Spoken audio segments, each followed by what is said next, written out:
It really boils down to changing our approach to the way in which we operate, right? So yes, you would have cybersecurity awareness training. We may have phishing simulators where intentionally the IT department may send phishing emails to staff as a test. And if you click on it, then immediately you have to go back to do some training.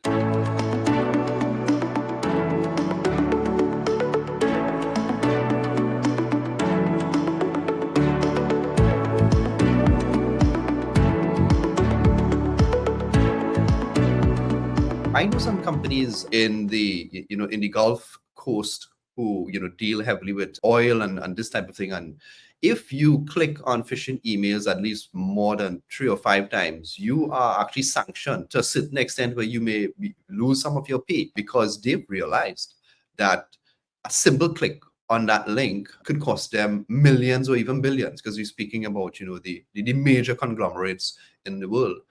So it's something that you have to pay quite a lot of attention to. So intentionally introducing your employees to these scams and dealing with it in a controlled environment is definitely one surefire way of learning, and you will become more diligent and maybe skeptical when you're reading emails and seeing, this does not sound right. From the bank's perspective, I've seen multiple messages from the banks, and it's really, really commendable, where they indicating that we will not ask you to do certain things. We won't ask you to update your username and password. We won't ask you to immediately go in and do something because you may lose access to your bank accounts, right? And that's something that is going to be a bit difficult for the average user to remember all the time, because these phishing emails and these scams tend to prey on our insecurities and our fears. So these hackers are professionals in their own right. Coming out at the end of the month, when you have paid, that's when you might get a series of